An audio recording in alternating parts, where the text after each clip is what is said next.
town's got one. We had one up in Bryce Lake too. It was like that. So. All right, guys.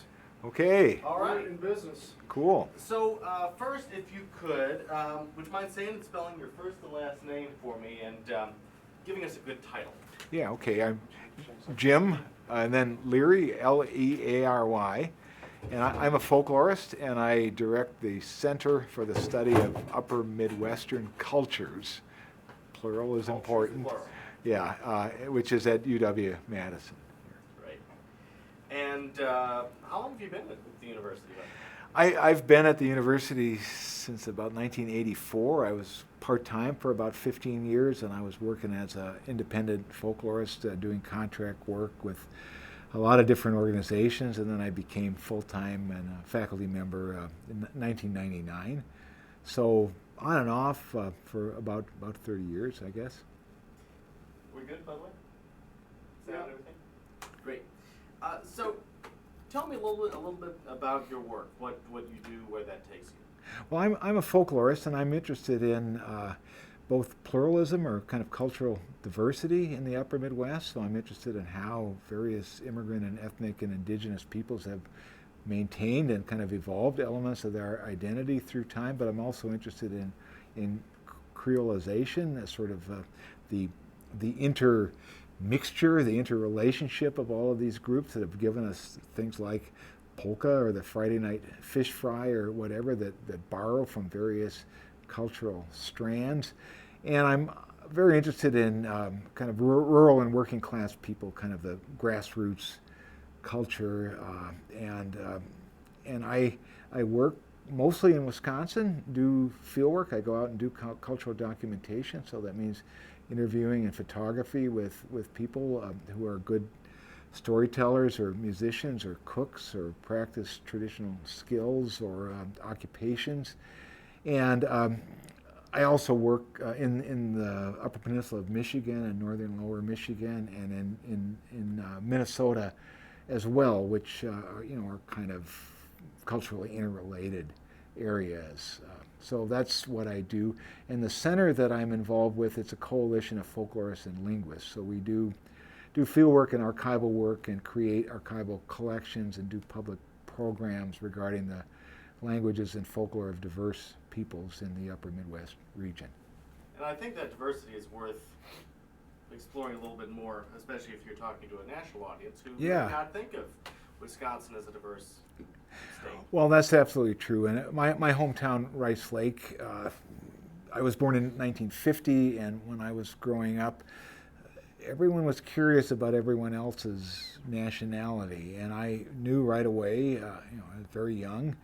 I was Irish with a little Scottish and Welsh, and my near neighbors were English, and they were Czech, and they were Swiss German, and then there were various Germans in the area. There were Ojibways or Chippewas, there were French Canadians, there were Italians, there were Poles, there were lots of Norwegians, but there were also some Swedes and Danes and Finns. There were a few Mexican families who had come up to harvest beans and horseradish seasonally and stayed, and a few African American families as well, although not only like one or two.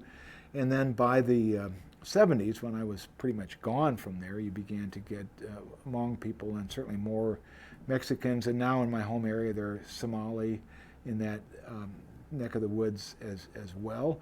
So when I grew up, you could hear languages other than English spoken. There was a correlation between a lot of churches and different ethnic groups. There was this kind of a strong Catholic and Protestant division, especially Catholic and Lutheran that went on. You could hear a lot of people who spoke languages other than English, and because or they spoke English influenced by a language other than English.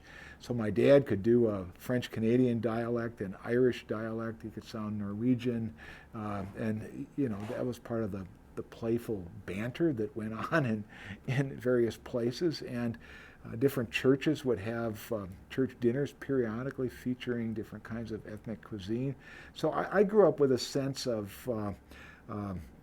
cultural diversity, or multiculturalism wasn't coined as a phrase then, but it certainly was a happening thing. And there was I think, a strong sense of egalitarianism. Not that there hadn't been friction or people maybe trying to rank one another out, but because people had to work together or rely on each other for sociability as well.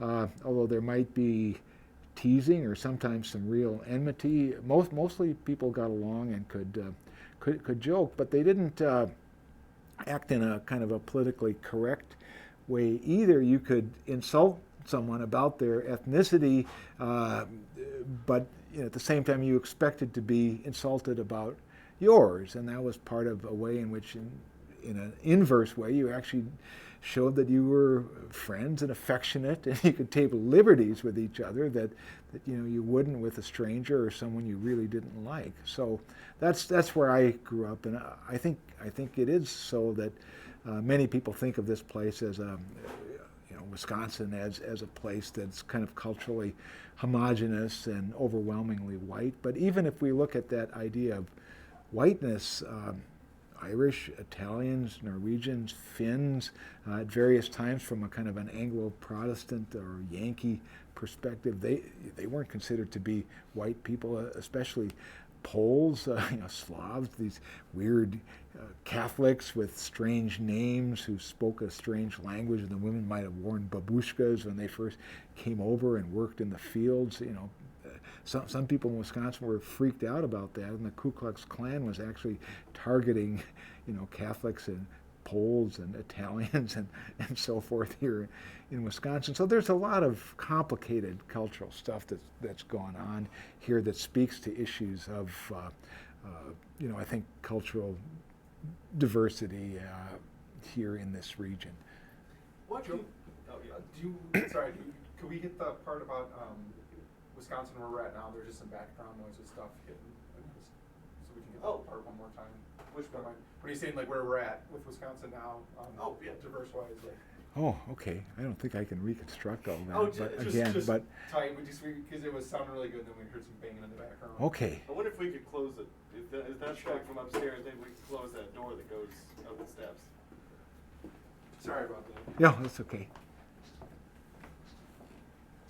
Yeah, I wonder how far into that was. I can't. Obviously, I can't. This wasn't I a understand. prepared script, so but I could. But sort of just, Yeah. I think you had talked a lot about what your experience was growing up in Rice Lake, Yeah. and how you had a diverse group Right. of people. Oh yeah, I can easily say that again. Do I need to say the whole thing, or did you have enough at the outset? You started saying, well, people think